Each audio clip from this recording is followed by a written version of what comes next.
The corridor outside the briefing room smelled like floor wax and morning rain, and Cadet Mira Avalos was standing at attention when the first laugh cut across the silence. Sergeant Briggs circled her once, then twice, his boots clicking like a slow countdown, and he leaned in close enough for her to feel the heat of his breath. "A rookie like you in this uniform is a paperwork mistake," he said, loud enough for the whole platoon to hear. "Too soft, too small, not built for this life." The others snickered, some out of agreement, others out of fear that the laughter might turn on them next. Then he did something none of them expected. He grabbed the strap of her gear, pulled her 2 steps out of formation, and dragged her toward the door as if she were a misplaced chair. She did not resist. She did not speak. She simply walked, eyes forward, jaw locked, while her name tag caught the fluorescent light. None of them knew what she had survived to stand in that hallway. None of them knew the file the general was about to open 3 floors above. So let me ask you before this story continues. Is true strength the loud confidence that bullies the room, or the silent discipline that refuses to flinch? Tell me in the comments, because by the end of this story, you will know the answer. Mira Avalos did not join the military because she had nothing else.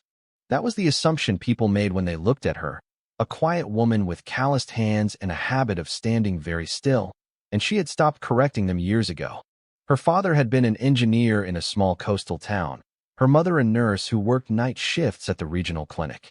And their home had been the kind of place where dinner conversations turned naturally toward duty, service, and the unglamorous arithmetic of helping strangers. She had grown up watching her mother stitch wounds at 2 in the morning and her father rebuild a neighbor's roof after a storm without ever asking to be paid. What pulled her toward the uniform was not desperation, but a particular kind of clarity. When she was 17, a typhoon flattened the eastern district of her province, and a small detachment of soldiers arrived before the local government did. She remembered the way they moved, the way they distributed water without making anyone feel like a beggar, the way one young corporal carried an elderly man on his back through knee-deep mud and never once looked at the cameras. That image stayed with her longer than any recruitment poster. She understood then that the uniform was not a costume. It was a contract. The first time she realized people would judge her before knowing her, she was 19 and standing in a recruiting office in the capital. The officer behind the desk had looked her up and down, taken in her narrow shoulders and her quiet voice, and asked whether she had considered the medical corps instead, somewhere gentler, somewhere more suited to her temperament. She had answered with 2 words. "No, sir." He had laughed, marked her papers anyway, and told her she would not last 6 weeks. She had walked out of that office with the strange, unburdened feeling of someone who has just been handed a map. Her values were simple, but they were not soft. She believed that discipline was a form of respect, that emotional control was a kind of courage most people never bothered to practice, and that the worst thing a person in uniform could do was confuse cruelty with strength. She had watched too many men try to lead by intimidation and fail quietly. She had decided early that she would not become one of them, no matter how often the temptation arrived in the form of mockery.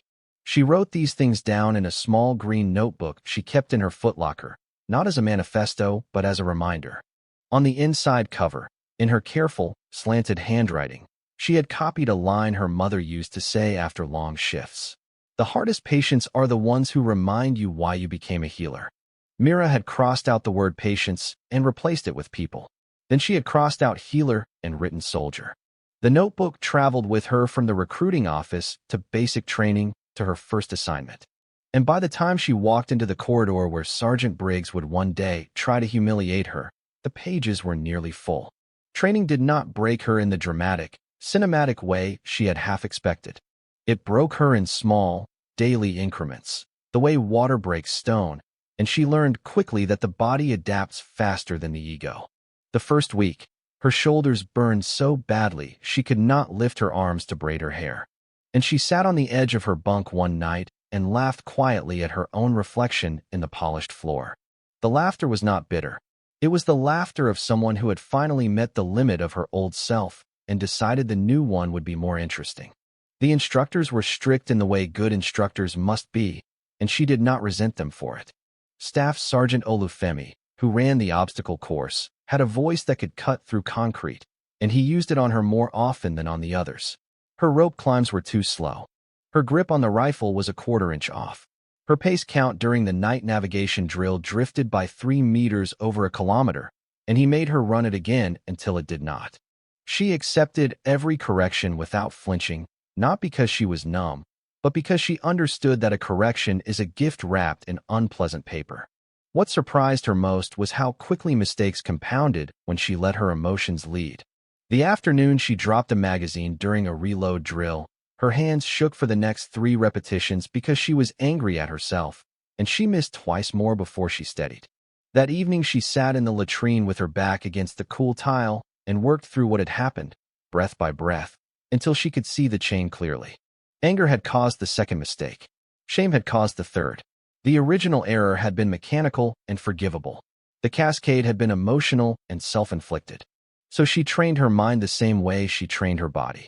She practiced the slow inhale before pulling the trigger. She practiced the deliberate pause before answering a sharp question. She practiced the small, almost imperceptible act of releasing her jaw when she felt criticism land. Because she had noticed that the soldiers who clenched their teeth tended to clench everything else, and tight muscles missed targets. She kept a tally in her notebook, not of insults received, but of corrections absorbed without resentment. The number grew. The resentment did not. She made friends carefully and slowly. There was Reyes, a stocky cadet from the southern islands who shared her quiet temperament and her habit of polishing boots until they reflected the ceiling lights. There was Tanaka, a former emergency medical technician who could insert an intravenous line in under 30 seconds and who taught Mira the difference between panicking and moving fast. There was Lieutenant Doss, an instructor in field communications who watched Mira during radio drills and once said, almost to herself, that the quietest voices on the net are usually the ones people end up listening to. By the end of her 16th week, Mira could carry her rucksack the full distance without renegotiating her grip every kilometer. She could clear a jammed weapon in the dark. She could read terrain. She could hold her temper. None of these skills made her dramatic. All of them made her dangerous in the precise, professional sense the military respects, but rarely celebrates in public. Her first posting was to a forward training installation near the Northern Ridge, a base where field exercises ran year-round, and where the senior enlisted men had long memories and short patience for what they called complications. Mira learned within her first week that being a woman in that unit was a kind of weather. It was not always hostile, but it was always present, and it changed the way her colleagues spoke when she entered a room. Conversations that had been about tactics became conversations about logistics. Logistics quietly became conversations about the weekend. The exclusion was rarely loud. It was the planning meeting she was not told about until it was already in session. It was the radio frequency she was given that turned out to be the secondary channel while the primary chatter moved elsewhere. It was the slight pause before her name was added to the patrol roster, as if her sergeant were doing arithmetic on her presence and concluding, each time, that the numbers barely worked. None of it would have looked like discrimination on paper, and that was precisely what made it heavy. It was the kind of weight that could not be lifted by complaint because no single instance was heavy enough to name. Sergeant Briggs was the loudest of them, but he was not the worst. The worst was Corporal Linden, who never insulted her directly and instead practiced a careful, surgical doubt. During map drills, he would lean over her shoulder and ask, in a tone of patient concern, whether she was sure about the contour line she had identified. She was always sure. She was usually right. He would nod slowly, as if reserving judgment, and the rest of the squad would absorb the implication without ever needing it spoken aloud. She did not fight these moments with words. She fought them with preparation. She arrived at every briefing 15 minutes early. She read the field manuals her platoon mates left untouched on the shelf, including the ones on cold weather casualty care and improvised radio repair. She practiced her pace count on her own time, on uneven ground, in wind, at night, until she could call a distance within 5 meters across a kilometer of broken terrain. She became, without announcing it, the most prepared person in any room she entered. She let the preparation speak for her, because she had learned that competence, unlike confidence, does not need an audience to exist. There were nights when it cost her. She would lie in her bunk and listen to the wind move across the metal roof and feel the slow, Familiar pressure of being underestimated built behind her ribs. On those nights, she would open her green notebook and read the lines she had written for herself in the second month of training. Bitterness is a uniform you put on by accident and forget you are wearing. She had no intention of forgetting. The strange thing was that the doubt began to refine her in ways the unit did not see. Because she was given less trust, she trained for more responsibility. Because she was excluded from planning, she studied planning on her own. Because her competence was questioned, she built it deeper than it needed to be. By the time the pressure event arrived, she had become something the men around her had not bothered to notice. She had become ready. The exercise was supposed to be routine. A 2-day field problem in the foothills, simulated casualty scenarios, a navigation component, and a communications relay through difficult terrain where line of sight was unreliable. Briggs was the senior NCO on the ground. Lyndon ran the simulated medical sector. Mira was assigned to communications, which everyone understood was the assignment given to the person whose absence from the main element would be least disruptive. She accepted the role without comment and checked her radio batteries 3 times before they moved out. The weather turned on the second afternoon. What had been a steady, manageable drizzle became a serious mountain storm in under 40 minutes. The kind of weather that rewrites a training exercise into a real emergency without asking permission. Visibility collapsed. The temperature dropped faster than the protocols had anticipated.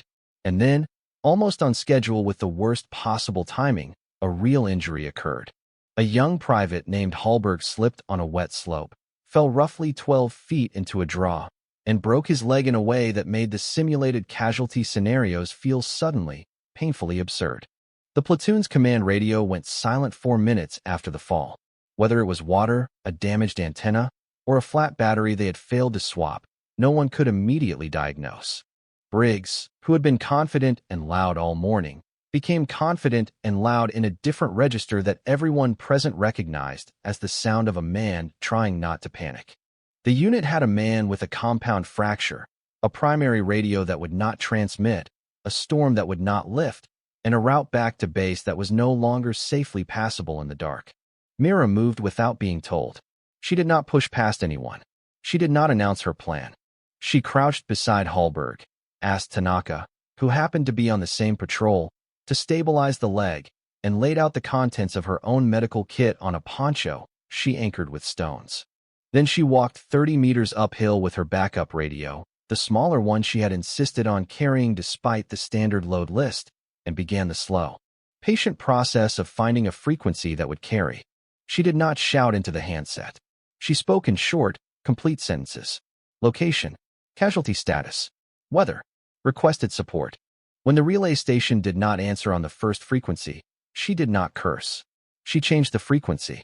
When it did not answer on the second, she climbed another 20 meters, recalculated her position against the ridge line, and tried again. On the fourth attempt, a clipped voice came back through the static, and she copied the response twice before signing off. Because she had read enough after-action reviews to know that the most common failure in mountain communications was a transmission that was sent but never confirmed. She came back down the slope, knelt beside Hallberg, and told him in a voice that was almost ordinary that help was coming and that he was going to be cold for a while, but he was going to be fine. The platoon, including Briggs, watched her do this. No one interrupted. No one corrected. For the first time since she had arrived at the base, the silence around her was not exclusion. It was attention. The evacuation took 6 hours. The terrain forced the recovery team to approach on foot. The storm did not break until after midnight, and the small clearing where Hallberg had fallen became, for that long night, a kind of laboratory in which the unit's habits were tested honestly. Mira did not give a speech. She did not even raise her voice. She simply kept doing the next correct thing, and the next, and the next, and the cumulative effect of those choices reorganized the way the men around her behaved. She rotated the soldiers who held the improvised litter so that no one's hands went numb. She insisted Hallberg drink small, frequent sips of warm water from a thermos she had filled before the patrol because she had read that mild hypothermia compounds shock. She kept the backup radio in her chest pocket against her skin so the battery would not die in the cold. And she relayed updated coordinates every 20 minutes whether the relay station asked for them or not. because she understood that a search team plans by the freshness of its last known position. None of these were heroic actions in isolation. Together, they were the difference between a recovery and a tragedy. At one point in the third hour, Briggs knelt beside her and asked, in a voice she had never heard from him before, whether she thought they should move Hallberg down the draw to a more sheltered position or hold where they were until extraction. She did not enjoy the question. She did not savor it. She answered it the way she would have answered it from anyone, briefly and with reasoning. Holding position kept Hallberg's legs stable, conserved the team's energy, and matched the coordinates she had already given the relay. Moving would buy them marginal shelter at the cost of a confirmed location. He nodded once and went back to his place at the litter. The decision held. Lyndon, who had spent months questioning her contour readings, spent that night following her pace count without complaint. When she said the recovery team was approximately 40 meters out, based on the timing of their last radio confirmation and the angle of their headlamps against the ridge, he did not lean over her shoulder. He turned his own light to the correct vector and helped guide them in. It was a small act, and that was what made it honest. He was not apologizing. He was, for the first time, simply working with her. Mira did not think about any of this in terms of vindication. She thought about Hallberg's pulse, which she checked every 15 minutes, and about the slow, careful rewarming protocol she had memorized from a manual no one had asked her to read. She thought about her mother's old saying about the hardest patients, and she understood, in a way she had not understood before, that the people she was protecting that night were the same people who had doubted her. She felt no triumph about that. She felt only the quiet, almost weary recognition that this was what the uniform actually meant. You protect the ones who underestimate you with the same care you would give the ones who believe in you, because the uniform does not distinguish, and neither, in the end, should you. Respect, when it finally came, did not arrive as a moment. It arrived as a slow, almost reluctant adjustment in the small daily mechanics of the unit. The morning after the recovery, her name was on the planning board for the next patrol without anyone making a point of it. The next briefing, Briggs paused before assigning communications and asked her, in front of the others, what frequency she would recommend for the day's terrain. He did not phrase it as a test. He phrased it as a question between professionals. She answered briefly, and he wrote it down. The general she had not yet met, the one whose file had her name in it, came to the base 2 weeks later for a routine inspection. He was a thin, soft-spoken man with gray at his temples and a habit of reading personnel files the night before he toured a unit. He had served, decades earlier, with Myra's father on a humanitarian deployment after a regional flood, and he remembered the name on the roster the way old soldiers remember names. When he walked the formation that morning, he stopped in front of her, looked at her tag, and asked, almost gently, whether she was Avalos's daughter. She said yes, sir. He nodded once, said only that her father had been one of the steadiest men he had ever served with, and moved on. Briggs, who was standing 2 paces behind the general, heard the exchange. He did not say anything that day. He did not need to. The unit had already begun to recalibrate around what Mira had done in the storm, and the general's brief recognition only confirmed, in a public way, what the platoon had already learned in private. The recalibration was not dramatic. It was the small, almost invisible adjustment of men who had been wrong and who were quietly deciding to be wrong less often. Mira did not gloat. She did not bring up the corridor, or the laugh, or the moment Briggs had dragged her by her gear. She did not need to. She understood, in a way that had taken her 3 years of disciplined practice to understand, that military honor is not about returning humiliation in kind. It is about becoming the kind of soldier whose presence makes humiliation impossible because it has no foothold. The men who had mocked her had not been defeated. They had simply been shown, over the course of one storm and many small mornings, what they had failed to see. She wrote a new line in her green notebook that month, the first new line in nearly half a year. The strongest people I have served with are the ones who never had to remind anyone they were strong. She underlined it twice. Then she closed the notebook, put it back in her footlocker, and went to the supply room to draw fresh batteries for her radio, because there was another patrol the next day, and she had no intention of carrying a dead handset into a mountain again. Mira Avalos did not become a different person because of what happened at that base. She became a more complete version of the person she had already chosen, 3 years earlier, in a recruiting office where a stranger told her she would not last 6 weeks. The mockery in the corridor did not break her. The exclusion in the planning room did not break her. The storm in the foothills did not break her. Each of those pressures, in its own way, refined her, the way fire refines metal, by burning away the parts that were never going to hold weight anyway. The lesson her story leaves is not that mocked women rise to humiliate their mockers. The lesson is quieter and harder. Strength that needs an audience is not strength yet. Discipline that announces itself is not discipline yet. The soldier who flinches at every insult is using her energy on the wrong battlefield. Real military honor is a posture you hold when no one is watching, a calm you keep when the radio goes silent, a patience you practice when the doubt around you is too small to name and too constant to ignore. To every woman who has ever pulled on a uniform and been told she did not belong in it, remember this. You do not need permission to be strong. You do not need an apology from the people who underestimated you. You do not need a louder voice than theirs. You need a steadier one. You need the kind of training that holds at 3 in the morning in the rain with a broken radio and a hurt soldier and no audience. That is the uniform underneath the uniform. That is the rank no one can hand you and no one can take away. And once you have earned it, no corridor, no sergeant, and no laughing platoon will ever drag you out of it again.